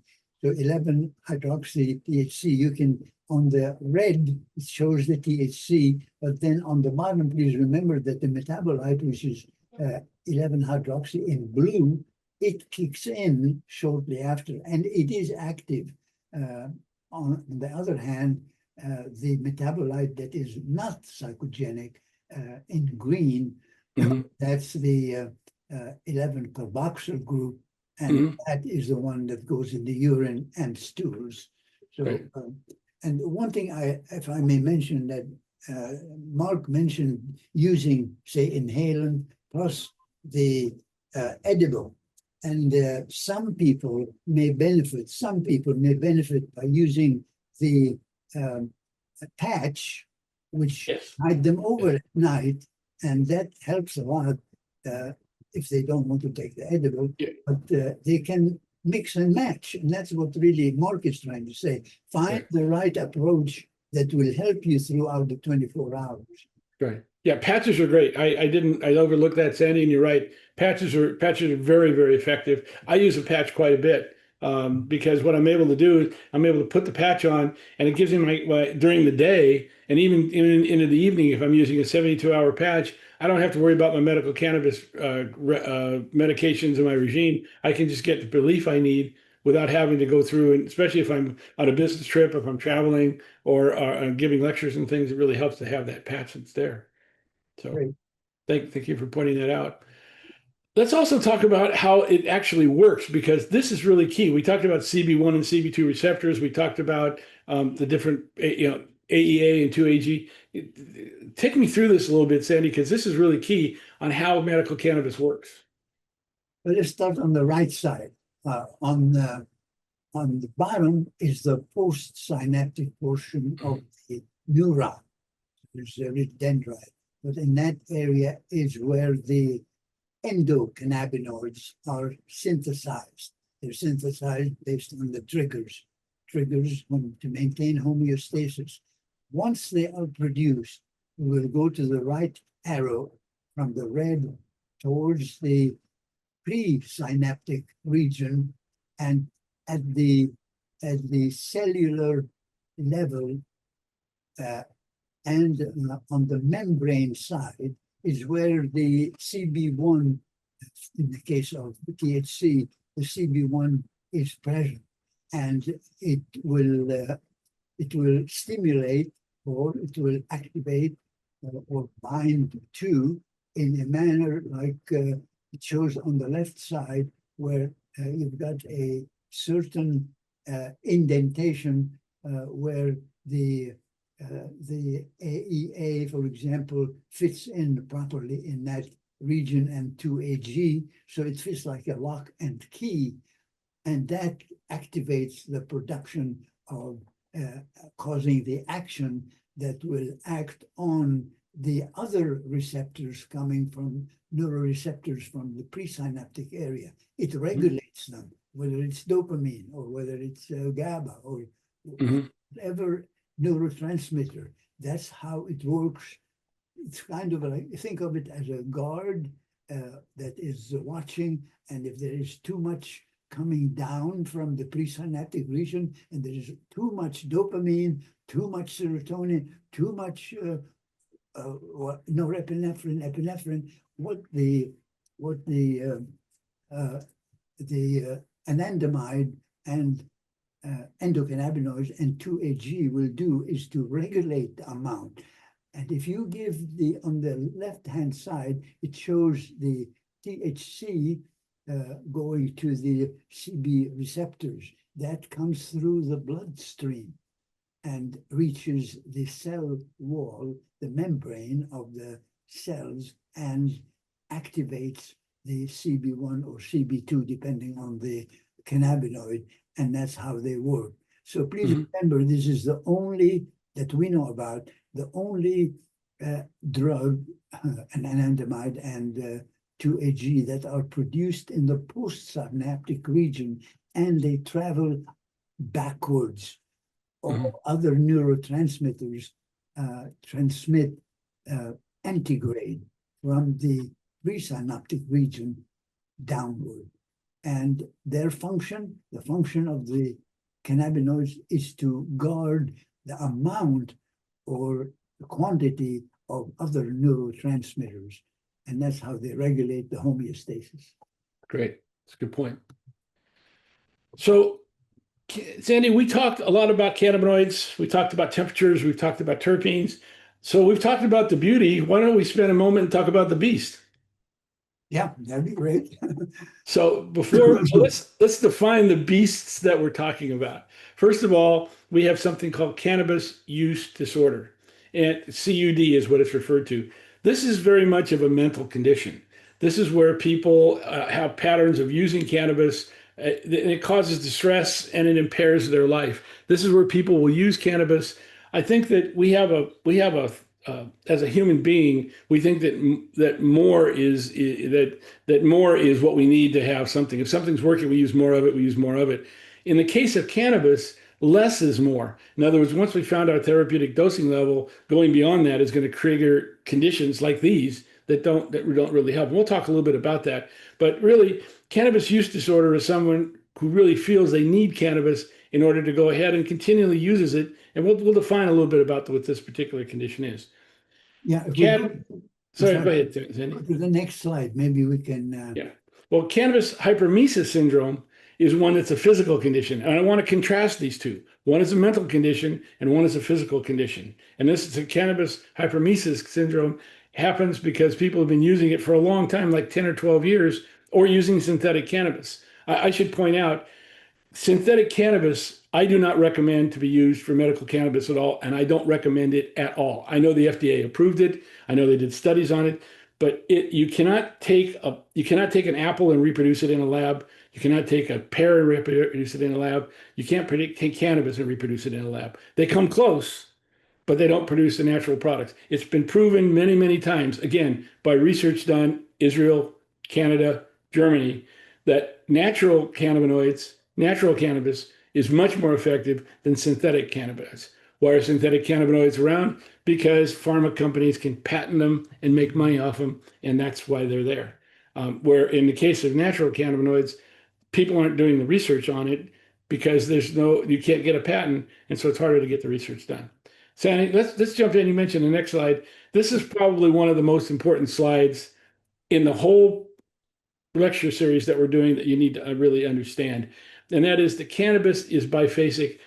Sandy, spend a moment and tell me what the definition of biphasic is, will you? Well, if patients take my medication and they reach their peak and get a good effect, if they sometimes take more of the medication, what happens is that instead of being in the target range, taking more, it becomes toxic, and actually they develop the same symptoms that they had before starting the medication. Yes. Yes. And that's really key to understand. This is where more is not better. This is where when you have what we call it your therapeutic dosing level, once you find that, taking more is potentially going to even bring back the condition that you're trying to address. Now, in the case of medical cannabis patients, what we do is we start them off going low and going slow, as we mentioned before. Take a tincture drop as an example. What we'll do is we want to be able to figure out what the patient's tolerance is, especially to THC. If we know the patient's tolerance to THC, then we can add more CBD to the formula to be able to help them. But we really got to figure out what their tolerance is to THC. THC isn't bad. THC is good. And THC working with CBD triggers the entourage effect, which is what we want to happen. However, taking more of it is really a problem. Now, I should point out, what we've been finding out is that in states that have medical cannabis use, the amount of CUD and CHS has been dropping significantly because as patients begin to understand their therapeutic dosing level, they're not getting on this side of the curve or this side of the toxic range. That's something that's very important, isn't it, Sandy? Yeah, Mark, unfortunately, we have only 10 minutes left, and I'd like to mention that please, folks, read what we have on the website, and Mark is going to go directly now to the website to show you where you can look at the medications. We're not going to be able to go in detail about the cannabinoid use disorder and hyperemesis, so we'd like to show you before the end of this meeting the website, Mark, if you don't mind. Sure. Let me change. Let me go over here. Okay. Let me do this. Let me. If you see a patient and you make a diagnosis, the question that you will have, what shall I use? And here under articles, you go to the website and you click under articles, and then you scroll down under this one, ebook, the bottom one, which is ebook, you click on that. And here what you get is the list of all possible medications. If you will enlarge that a little bit, Mark. Actually, what I'm going to do, Sandy, is I'm going to actually just show that slide. If you don't mind, I'm going to just slow it itself. Go ahead. I'm going to use a better slide here.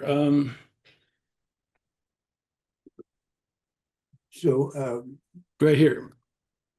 Here it is here. I think it's easier to see this slide right here. Yes, that's very good. So please remember, these are 36 different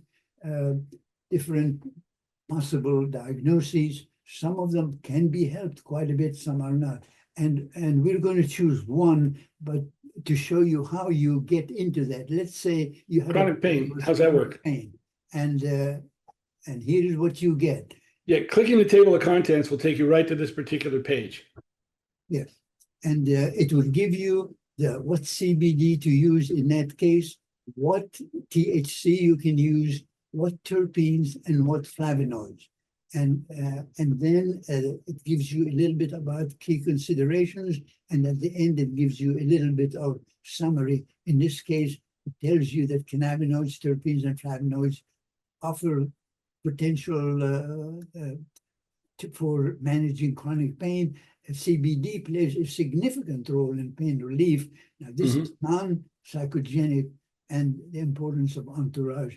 And he's going to show you at the bottom of the page how you return to the table of contents. Right at the bottom, if you scroll a little bit, it will tell you return to table of content.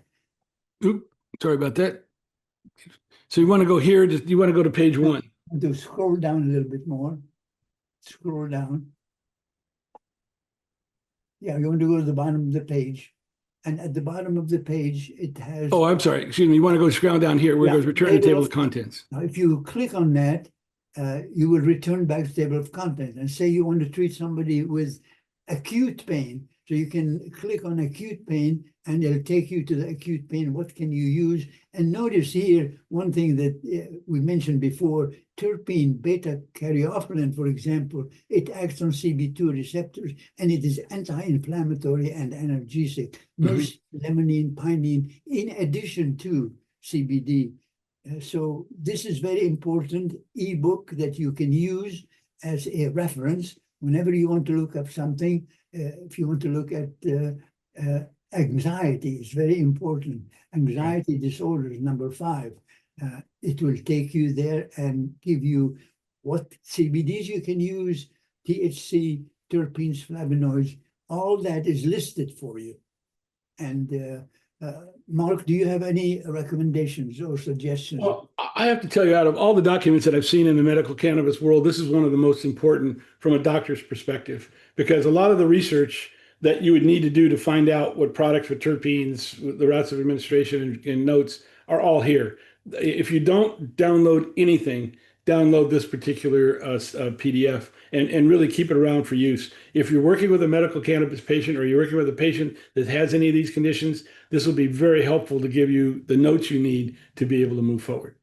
And one thing I want to mention, Mark, if you don't mind, click on management of cancer.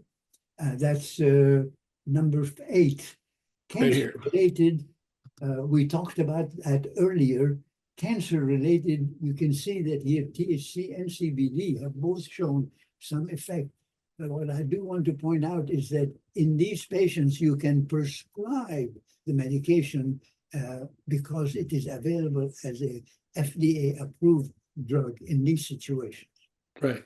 It's been used very effectively to help with people with the side effects of the radiation and the chemotherapy. We know it helps there. There's been a lot of research, again, led by Dr. Cristina Sanchez, on how cannabis really addresses and can treat cannabis cancer. But as we know, there's 170 different forms of cancer. So it's not a global yes or no. It's not black and white. We need to test it on each of the different types of cancer. But it has been working and has been shown to be effective in certain areas. And again, you look up Dr. Cristina Sanchez on YouTube or just in the medical journals, and you'll find a lot of information that she provides on this. Well, we reached our final remarks. Mark. Sandy, we had one quick question. Could you please show how to get to the table of contents again? Yes, Sure. Mark, please go back to the. Let me go here. Let me go to your. First, you need to have the website address. So let me go back. We want to. Right. You can go back some more. So the website is here. So let me go back one more. Every attendee will have to simply log in by clicking on the website, and Right. it is available on the slides. It's Now, sanbar@whichsite.com. Yeah. Right here. Please note that all the slides have already been uploaded. Just a minute. Go down, please. Down a bit. Right here. Public view. No, go back up. Right there. Public view of all slides. You click on that. That will give you all the slides. And they have on that, that's all the slides that we have. And on that first page, it has the link to the website. So you can always get to it that way. So next, once you get to the website, as Mark showed us, so we can go back to the website and show how to get to the table of content, to that. It's the articles here. Articles, yes, go ahead. And then from the articles, you kind of go down here to treatment of chronic pain. And the bottom one is an ebook. Right here. And you can download that ebook. And anyone that has any questions about it, please don't hesitate to write either Mary or myself, or we'll be glad to assist you. But please, if you don't mind, go back to the website again, and let me show them what's in here. You can see here all the articles on anything that you may want to read about.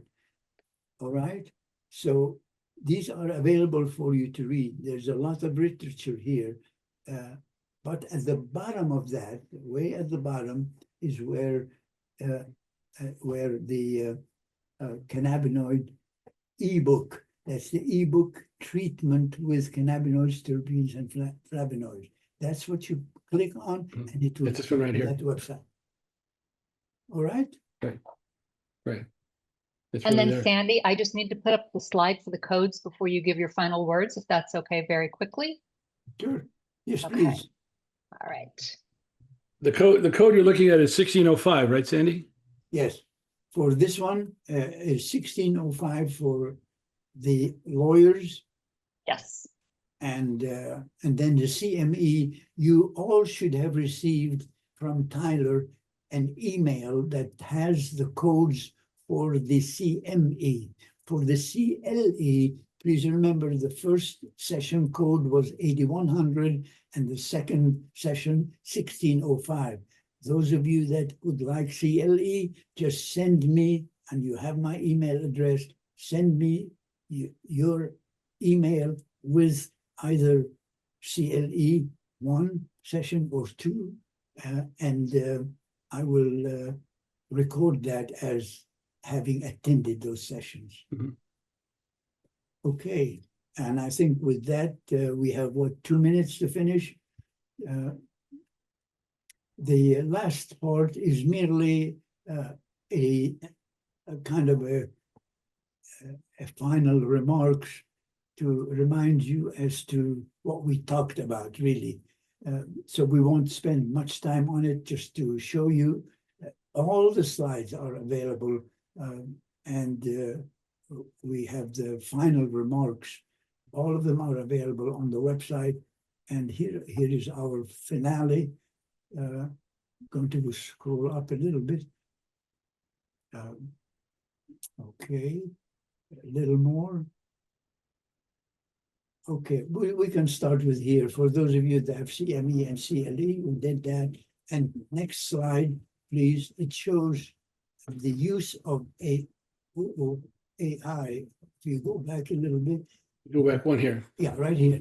What is happening with artificial intelligence, because we have so many drugs and we have combinations of drugs, what is happening is that AI is developing programs, and one of the programs is the Microsoft AI Diagnostics Orchestrator. What they're going to do, we don't have that yet in terms of cannabinoids, but what they will do is take like all the cannabinoids that have been studied and what their effects are, and then they have to count the terpenes, and there are several, and then there are flavonoids, and then all you do is enter the name of the disorder that the patient has, and it will, and other information, and it will give you what is the best combination to use. So that will be for the future. We do not have that yet, but I know there are several people that are working on it. And I'd like to thank you, Marc. I'd like to thank all those participants in this program. And we really appreciate Justice Skurich and Sandra, Director Sandra Harrison, and Director Adria Berry, Dr. Reinstein, and Marc. Thank you so much. And there are a few people that I'd thank that are behind the scenes. Folks, it takes a village to do that. People that worked on the slides, I'll just put their first names, Lee and Leah. There are people that they worked with Marc. There is Mary. There is a whole team of people that did the planning of this. You have to talk to individuals that give the CME, CLE, and judicial credit. Thanks to Justice Skurich for that. We really appreciate everybody for doing that. It takes a village to put even a 3-hour program. Your Honor, thank you. And everybody else. Well, Sandy, thank you very much for putting this together. And I do want to point out, I hope people have now begun to realize there is science behind medical cannabis. It's not just something that's out there. And there are a lot of people, I deal with a lot of people. The mantra of my project is I hope help people get their life back. And I get emails on a daily basis of people that have said, thank you, I've got my life back by being able to use medical cannabis. And I think that's really important. This is a science. This is very much I have to study as much and learn about cannabis as much as in many cases doctors learn about your particular craft and trade. The difference is I have to go overseas to find a lot of my information. It's not available here. Hence why I put together the programs I did here in the United States, the lectures, the websites and things so people can be able to pick it up. And I compliment Sandy on what he's done to provide medical cannabis information to doctors. This is critically important that you know what you're dealing with and the fact that, patients are turning to it. They're not waiting for doctors to recommend it. They're walking into stores and buying this stuff. So we really need to start managing it. And that's really the key to the whole thing.